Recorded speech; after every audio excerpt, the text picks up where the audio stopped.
Berita Sumsel 24 jam hari ini, Aliansi Prabu Muli menggugat menyoroti perbaikan jalan lingkar timur kota Prabu Muli yang dinilai tidak optimal dan mubazir. Pasalnya sejumlah jalan yang masih mulus dan bagus justru dibongkar untuk dilakukan perbaikan. Ketua APM Adi Susanto mengatakan seharusnya perbaikan dilakukan pada titik atau kontur jalan yang memang layak diperbaiki. Faktanya jalan yang bagus malah dibongkar. Ia meminta pihak kontraktor memperbaiki jalan sesuai perencanaan dan rencana anggaran biaya, sehingga nantinya jalan negara ini kuat dan tahan lama. Pantauan di lapangan ada beberapa titik jalan lingkar yang dibongkar menggunakan alat berat. Arus lalu lintas pun tersendat karena adanya pengerjaan perbaikan jalan.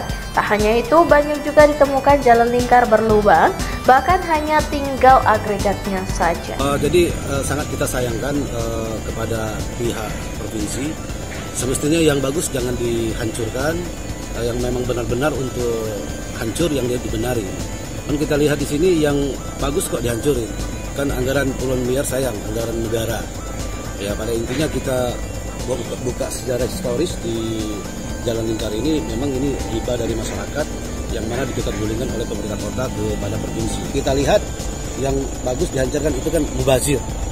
Ya jadi pihak kami menekankan kepada pihak provinsi dan pihak mendorong yang mana memang urgent yang dibenarin dan dimuluskan agar memperlancar, yang bagus jangan dibenarin. Jadi memperlama, mempersulit daripada kendaraan untuk melintas. Reporter dan juru kamera Andrianto, palpres.com. Pemirsa, pasca ambruknya jembatan Bantan di Kecamatan Buai, Pemuka Peliung beberapa waktu lalu, pemerintah Kabupaten Oku Timur langsung membangun jembatan sementara. Jembatan yang menjadi akses utama Martapura Belitang tersebut hanya bisa menahan beban maksimal 3 ton saja. Bupati Oku Timur Haji Lanosin secara resmi membuka kembali jembatan sementara pasca banjir yang mengakibatkan jembatan Bantan ambruk. Bupati mengatakan jembatan sementara ini merupakan bantuan dari Gubernur Sumsel Haji Hermanderu. Tahap awal jembatan ini dibuat untuk sementara waktu agar masyarakat bisa beraktivitas. Seperti diketahui, jembatan Bantan yang berada di Kecamatan Buai, Pemuka Peliung ambruk pada Juni kemarin. Penyebab ambruknya jalan dikarenakan angin puting beliung disertai intensitas hujan yang deras sehingga air sungai menerjang fondasi jembatan. Asisten 3 Bidang Administrasi dan Umum Pemprov Sumsel, Dharma Budi mengatakan, pembangunan jembatan sementara hanya membutuhkan waktu 3 hari. Jembatan dengan rangka baja ringan ini sudah diuji coba untuk dilalui kendaraan dari Martapura ke Belitang maupun sebaliknya. Dia menjelaskan beban maksimal jembatan sementara ini mencapai 3 ton.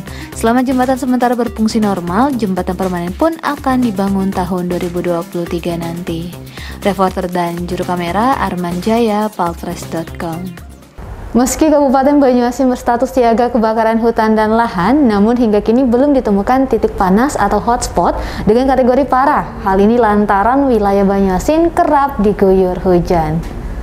Kepala Menggala Agni Dalovs Banyuasin Maludin mengatakan pihaknya rutin melaksanakan patroli di sejumlah wilayah dengan resiko tinggi karhutla, diantaranya Kecamatan Rantau Bayur, Pulau Rimau, dan Kecamatan Rambutan. Menggala Agni telah menyiagakan 30 personil yang dilengkapi 20 kendaraan roda 2 dan 15 mobil patroli. Diprediksi puncak potensi karhutla akan terjadi pada 2 bulan ke depan.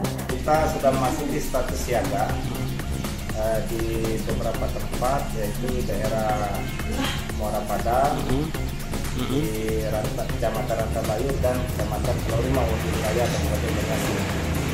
Saat ini sudah terpantau hotspot, Pak? Ada? Untuk saat ini beberapa hari ini tidak terpantau hotspot, tapi sebelumnya ada beberapa titik di air sekian. Kenapa? Dalam rangka pembukaan lahan. Reporter dan juru kamera Budi Alamsyah, palpres.com. Berita terakhir Sumsel 24 jam hari ini, setelah sempat masuk DPU pada Desember 2021 lalu, mantan Bendahara Satuan DPRD Pali akhirnya tertangkap. Pria berinisial FW tersebut ditetapkan tersangka untuk kasus dugaan korupsi pengelolaan anggaran belanja daerah tahun 2020. Mantan Bendahara Satuan DPRD Kabupaten Pali berinisial FW akhirnya ditangkap Kejari Pali pada Rabu sore kemarin. FW ditangkap setelah sempat ditetapkan masuk daftar pencarian orang untuk dugaan tindak pidana korupsi pengelolaan anggaran belanja daerah di Sekretariat DPRD Pali pada tahun 2020. Sebelumnya Kejari Pali telah menahan mantan Sekwan DPRD Pali periode 2019-2021 berinisial SH pada Selasa 23 Maret 2022. Bahkan saat ini SH sudah menjalani persidangan. Informasi yang dihimpun palpres.com, tersangka FW ditangkap di rumah keluarganya di Desa Tanjung Raman, Kota Prabu Muli. Saat penangkapan sempat terjadi kejar-kejaran karena FW berusaha melarikan diri. Kepala Kejari Pali Agung Afrianto SH MH mengatakan penangkapan tersangka dilaksanakan berkat koordinasi dengan Kejagung, Kejati Sumsel dan dibantu Kejari Prabu Muli. Pihaknya mengaku sudah beberapa kali melakukan penangkapan terhadap tersangka FW, namun selalu gagal dan ini merupakan usaha yang ketiga kalinya. Untuk diketahui, penetapan sebagai tersangka kepada FW tertanggal 9 Desember 2021 terkait tindak pidana korupsi pengelolaan anggaran belanja daerah di Sekretariat DPRD Kabupaten Pali tahun 2020. Dalam perkara itu ditetapkan tersangka terhadap mantan Sekwan inisial SH dan Bendahara Setuan Pali tahun 2020 FW dengan kerugian negara mencapai 1,7 miliar rupiah. Jadi kami sudah berkali-kali ya, terus terang ini sudah ketiga kalinya kami berusaha menangkap yang bersangkutan. Jadi, tapi alhamdulillah hari ini dengan koordinasi dengan Kejaksaan Agung, Kejaksaan Tinggi dan Kejaksaan Negeri Pali serta Kejari Prabu Muli ya.